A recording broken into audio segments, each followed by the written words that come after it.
Hai assalamualaikum, guys, kembali lagi dengan Top Quiz Movie. Jangan lupa tekan tombol subscribe, karena subscribe itu gratis, agar kita terus semangat, terima kasih.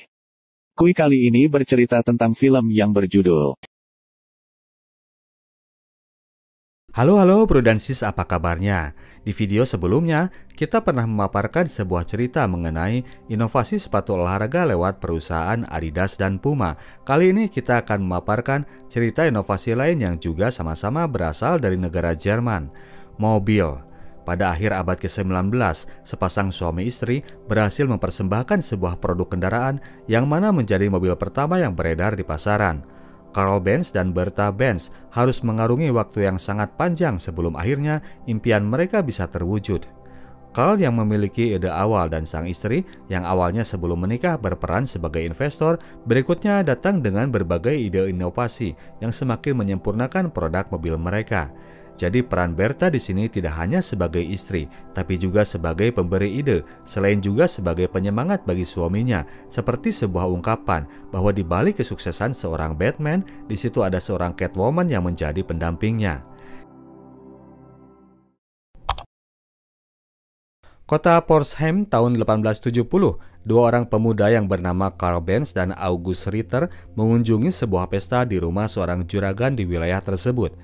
Mereka sedang berencana untuk membuat sang tuan rumah tersepona dengan pengajuan yang akan mereka presentasikan. Bertemu dengan Mr. Manstedt, sang tuan rumah, Carl Benz memperlihatkan sebuah rancangan mesin yang ia proyeksikan sebagai alat transportasi yang revolusioner. Metode geraknya tidak lagi ditarik oleh binatang, namun digerakkan oleh sebuah mesin. Proyeknya akan terdiri dari dua fase. Yang pertama adalah pembangunan mesinnya sendiri, dan yang kedua adalah perancangan struktur yang akan menjadi badan mobil tersebut. Sang juragan bingung untuk apa mesin itu dibuat karena ketersediaan kuda sangat melimpah. Apa kelebihan dari mesin tersebut? Carl mengutarakan alasannya karena kuda untuk sebagian orang harganya tidak terjangkau dan sangat riskan untuk menempuh jarak jauh karena kuda akan kecapaian apabila mereka harus menarik beban yang berat. Di sisi lain, dalam pesta itu, sepasang muda-mudi sedang mengalami sebuah kontroversi hati.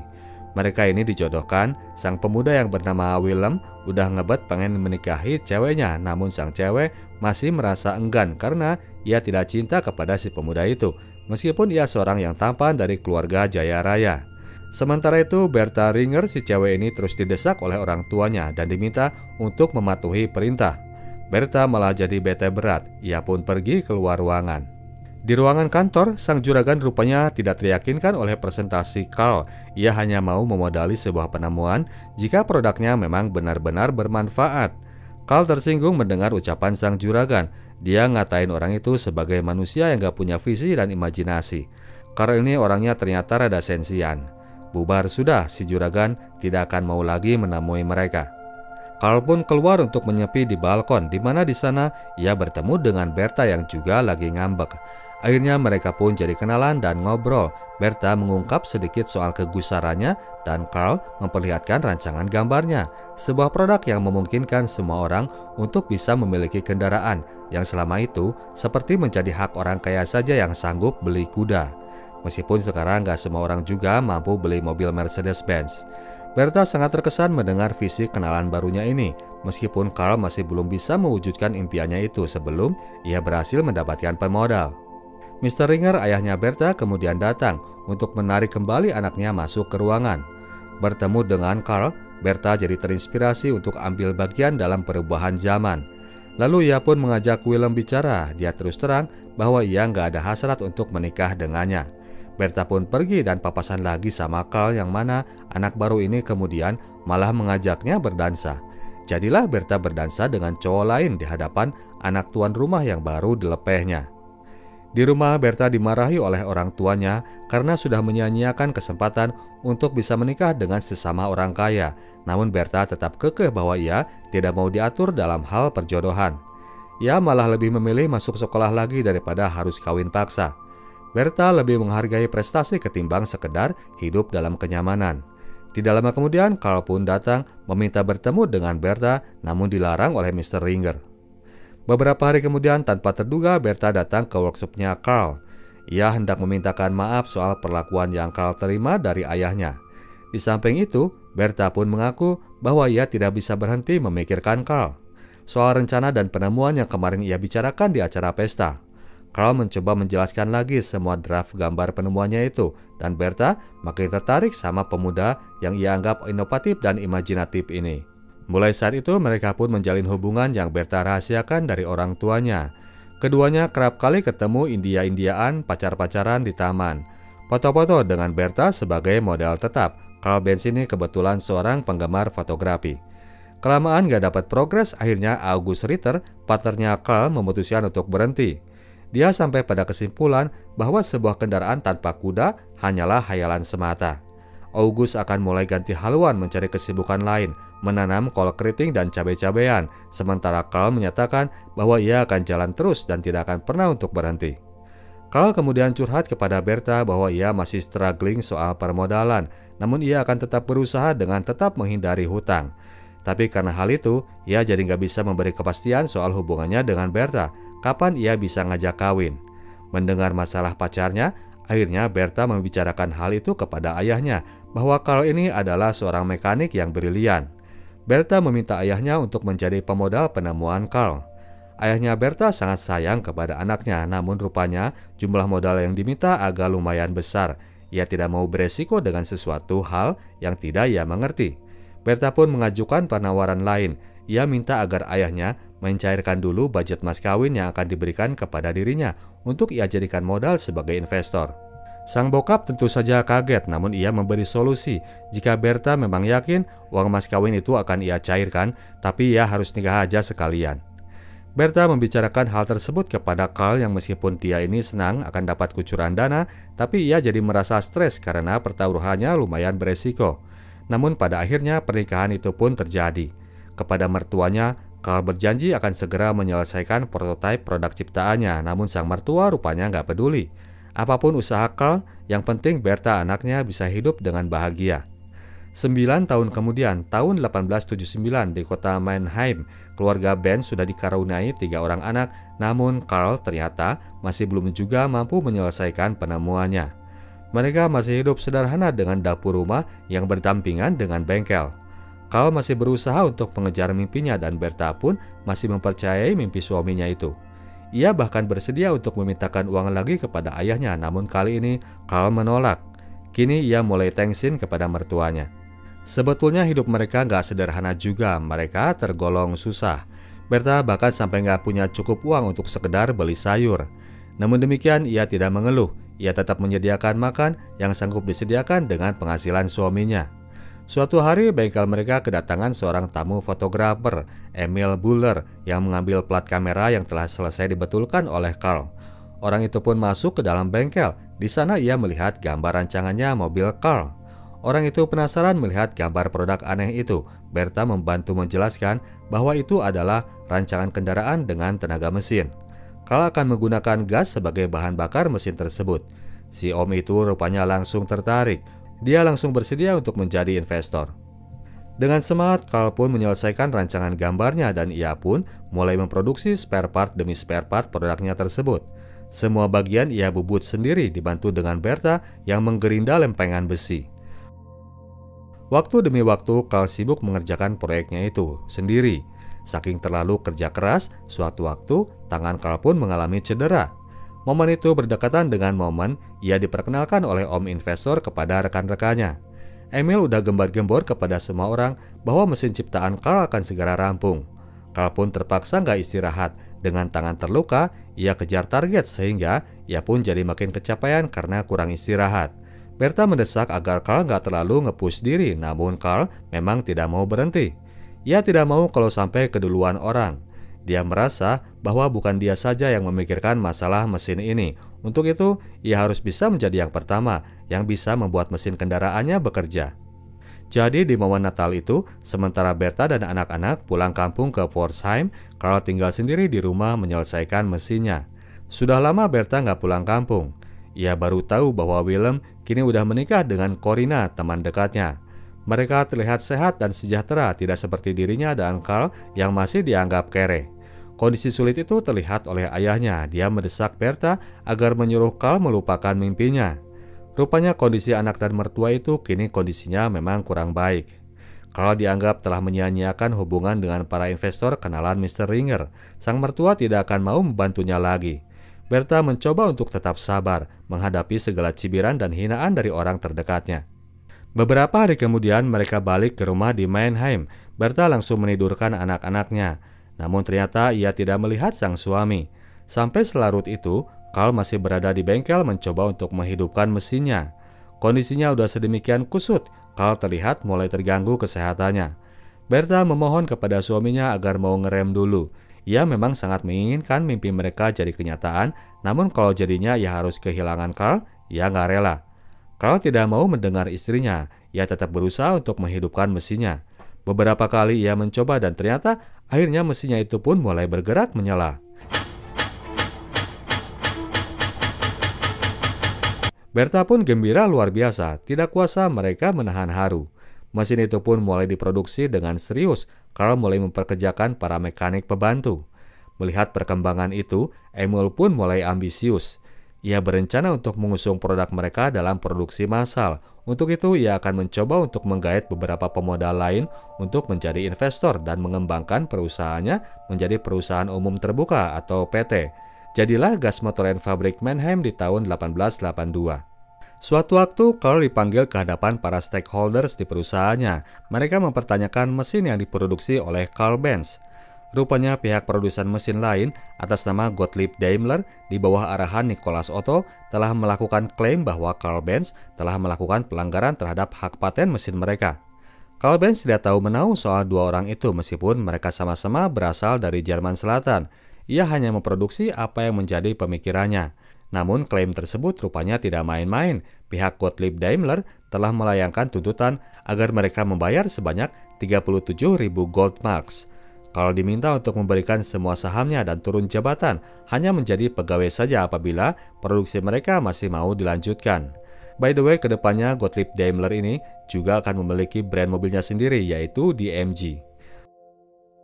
Carl di sini sadar bahwa ia telah melakukan sebuah kesalahan karena dia tidak mempatenkan mesin pengembangan barunya ini. Melihat semua tanggung jawabnya membiayai keluarga dan pegawai, ia hendak menerima tawaran itu dan melupakan hak dari penciptaannya. Namun demikian, Bertha lebih memilih mereka mulai dari nol lagi ketimbang suaminya harus mengorbankan karya sepanjang hidupnya. Ia tidak peduli kalau mereka harus kembali hidup susah karena ia percaya bahwa suatu hari impian mereka bakal terwujud. Maka dari itu, Carl pun kemudian menemui Emil dan menyampaikan surat pengunduran dirinya dari perusahaan. Esoknya, ia dengan terpaksa mem-PHK para pegawainya. Namun untungnya, tidak ada demo yang terjadi. Mereka semua pada mengerti, bahkan mensupport Carl agar suatu saat dia bangkit lagi dan kembali mempekerjakan mereka. Situasi yang pahit ditambah pula dengan kabar yang pilu. Keluarga Benz mendapatkan telegram dari Pforzheim yang mengabarkan bahwa ayah Bertha telah meninggal. Bertha yang lagi hamil tua anak keempat itu langsung rubuh di halaman. Mereka pun kemudian berkunjung ke kampung untuk menghadiri pemakaman Mr. Friedrich Ringer. Bertha sangat berduka, ia bahkan sampai nggak mau disentuh oleh suaminya. Setelah kejadian itu, Bertha bawaannya jadi terus uring-uringan. Maka sebagai usaha untuk membangkitkan lagi mood istrinya, Carl pun mulai mau untuk kembali bergerak mencari investor. Kebetulan dia sudah ada target yang akan ia incar. Carl mendatangi duet Max Rose dan Friedrich Esslinger, dua pengusaha toko sepeda. Kepada keduanya, Carl menuturkan maksudnya untuk membangun pabrik membuat mesin berbahan bakar gas. Kebetulan dua orang ini sudah mendengar profil seorang Carl Benz sebagai seorang mekanik yang handal, maka dari itu mereka pun jadi tidak mau meladeni presentasinya yang mereka prediksi pasti akan sangat membosankan. Duet pengusaha itu malah mengajak taruhan aja main bowling. Kalau Carl bisa melakukan strike, maka mereka akan menyetujui proposal kerjasama tersebut. Dan untungnya, Carl berhasil melakukan strike.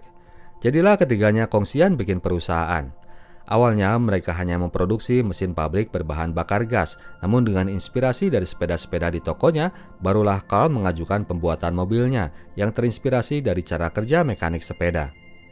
Tahun 1885, Carl berhasil merampungkan kreasinya yang ia namakan Benz Patent Motor Wagen dan tahun berikutnya ia pun berhasil mendapatkan hak paten untuk penciptaannya itu dalam kategori Automobile Fuel by Gas, sebuah penciptaan mobil pertama yang mirip dengan beca namun tanpa tudung dan digerakkan dengan motor. Carl pun mulai melakukan test drive-nya. Dengan berdandan bak gentleman, Carl hendak membawa produk ciptaannya untuk pertama kali ke hadapan publik. Carl mengendarai mobil tersebut untuk mengitari jalanan kota. Semua orang sangat excited ketika mobil itu ternyata beneran bisa melaju, meskipun warga kota masih merasa aneh melihat produk tersebut, namun dengan bangga Carl mengemudikannya. Tapi ternyata versi pengembangan mesin tahun itu masih belum kuat menahan panas. Mesin mobil tersebut meletup dan meledak di depan pasar. Alih-alih dikagumi, Carl pun malah jadi cemoohan orang-orang sekitar. Mereka pun membawa mesinnya balik ke workshop. Sementara Carl merasa kecewa, Bertha justru merasa senang. Dia bisa melihat sisi terang dari kejadian itu, meskipun masih belum sempurna, namun mereka setidaknya bisa membuktikan kepada semua orang bahwa impian tentang kendaraan bermotor itu kini nyata adanya, bukan bualan semata. Carl harus terus mempresentasikannya kepada publik bahwa kreasinya bisa benar-benar bekerja. Carl waktu itu masih capek, ia merasa kerja keras mereka hanya percuma. Apalagi dengan kenyataan bahwa kini dia sudah dilarang oleh polisi untuk kembali melakukan percobaan mesinnya di jalanan kota. Bertha mendesak agar Carl tidak berhenti. Suatu hari, tetangga sebelah yang akan duluan menciptakannya kalau ia nggak lanjut. Sementara sang istri menyemangati, Eugene anaknya Carl yang paling besar mulai terpengaruh dengan obrolan orang sekitar. Kejadian kemarin itu kini telah membuatnya jadi bahan cemoohan anak-anak tetangga. Dia mendesak ayahnya untuk berhenti bermimpi. Malam harinya ketika kondisi sudah tenang, Eugene pun menghampiri ayahnya dan meminta maaf atas kejadian siangnya. Carl pun tentu memaklumi dan mulai menjelaskan cara kerja mesin mobilnya. Di kemudian hari nanti, Eugene Benz akan menjadi salah seorang dari generasi pembalap mobil pertama di dunia. Carl Benz membenahi mesin mobilnya dan mulai memasarkan mobil tersebut di tahun 1888 untuk menjadi mobil pertama yang beredar di pasaran. Mereka menjual di sebuah acara ekspo teknologi dan mobilnya Benz ini rupanya sangat sulit untuk menarik perhatian pembeli. Duet Max dan Friedrich lalu menarik kesimpulan bahwa inovasi Carl adalah sebuah kegagalan. Keduanya pun menarik diri dari kerjasama mereka bertiga. Malam hari dalam suasana hujan deras, Carl pun pulang dari ekspo. Bertha menyambutnya dengan harap, namun malah disambut dengan teriakan frustasi dari suaminya. Carl menyatakan bahwa ini sudah cukup, boro-boro ada yang mesen, investor malah pada cabut. Seperti biasa, Bertha tetap memberikan semangat agar Carl terus mengembangkan penemuannya, namun Carl saat itu memang benar-benar sudah empat. Ia merasa sudah lelah dan udah merasa nggak punya energi lagi untuk kembali mengulang semuanya. Kali ini, Carl memang benar-benar sudah menyerah. Esoknya pagi di tanggal 5 Agustus 1888, Carl bangun dan menemukan sebuah surat di mejanya. Surat itu dari Bertha yang memberi kabar bahwa ia akan pergi bersama Eugene dan Richard untuk menjenguk ibunya ke Pforzheim. Carl pun lalu dikagetkan oleh teriakan Joseph, mekaniknya dari luar rumah. Joseph panik ketika ia melihat ke dalam bengkel, mobil hasil produksi mereka udah hilang dari tempatnya. Carl saat itu masih belum ngeh dengan apa yang sedang terjadi. Saat itu pula ia kedatangan seorang rekan bekas partnernya dulu saat mereka membuat perusahaan gas motoran fabrik di tahun 1882 lalu. Carl rupanya hendak menjual paten mesinnya kepada orang tersebut. Yang belum Carl sadari, saat itu produk mobilnya tersebut sedang dibawa oleh Bertha dengan ditemani oleh dua anak lelaki mereka. Bertha ingin melakukan test drive mobilnya menjalani perjalanan yang jauh. Jarak dari Mannheim ke Pforzheim sendiri sekitar 106 km. Bertha berpikiran bahwa mesin yang baik harus menjalani serangkaian tes agar bisa dinyatakan sebagai produksi yang benar-benar bisa bekerja. Di suatu lokasi, mobil tersebut mulai kehabisan bensin, sedangkan mereka sama sekali nggak bekal cadangan. Lokasi itu di desa Wiesloch. Di sana Bertha pun mendatangi sebuah toko kimia dan membeli ligroin, sejenis unsur pelarut kimia, untuk mengganti bensin sebagai bahan bakar. Eugene kemudian mencoba mengisi karburator mobilnya dengan larutan tersebut dan setelah dicoba dihela, mesin pun ternyata bisa menyala. Toko kimia itu kemudian dinyatakan sebagai toko bahan bakar pertama di dunia. Mereka pun melanjutkan perjalanannya. Di sebuah titik lain, mobil pun akhirnya mogok. Bahan pelapis selang menuju karburator rupanya meleleh karena panas. Mereka pun diledek habis oleh om-om para penunggang kereta kuda. Berta memberi solusi yang nyata. Ia melepas tali pengikat stockingnya untuk digunakan sebagai pengikat selang tersebut, dan mobil pun kembali bisa menyala, meninggalkan si om-om yang mulai terpesona. Tantangan selanjutnya adalah tanjakan.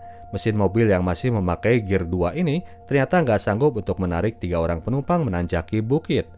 2 anak cowok Benz nggak sanggup untuk mendorong mobil itu sampai puncak. Mereka pun kemudian meminta bantuan petani setempat untuk mendorong mobil tersebut, dan akhirnya mobil itu pun bisa dibawa sampai puncak. Berbagai masalah yang ditemukan Berta di sepanjang perjalanan itu akhirnya menjadi bahan bagi pengembangan mobil mereka selanjutnya. Selain urusan selang bahan bakar, juga penambahan gear yang versi selanjutnya ditambahkan 1 gear lagi. Di tengah jalan juga mereka menemukan masalah dengan rem kayunya, sehingga Berta harus melipir dulu ke sebuah bengkel kuda untuk menempelkan karet pada remnya. Terciptalah pedal rem pertama di dunia. Rombongan pengendara mobil sampai di Forsheim begitu hari mulai gelap. Perjalanan itu sendiri memakan waktu sekitar 12 jam 50 menit. Berta Benz pun dinyatakan sebagai driver pertama di dunia yang menjalani sebuah rute perjalanan yang panjang. Rute perjalanan Mannheim ke Forsheim yang dilewati Berta kemudian dikenang sebagai Berta Benz Memorial Road. Berta langsung mengirim telegram kepada Carl untuk memberi kabar bahwa mereka telah tiba di Forsheim membawa mobil mereka dengan selamat. Carl memeluk orang di sekitarnya, mendapati bahwa impiannya kini sudah benar-benar jadi kenyataan. Kemarin itu, Carl sudah disodori surat perjanjian penjualan hak paten mesin mobilnya.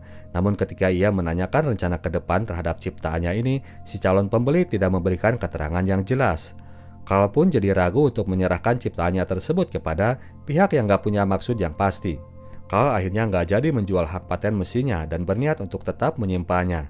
Hampir saja. Tahun 1889, model mobil dengan 3 gear pun mulai diperkenalkan di Expo World Fair di Paris. Di situ mobil Benz mulai mendapatkan beberapa pesanan. Tahun 1926, perusahaan Benz & Sons melakukan merger dengan DMG untuk lebih mengukuhkan posisi perusahaan masing-masing.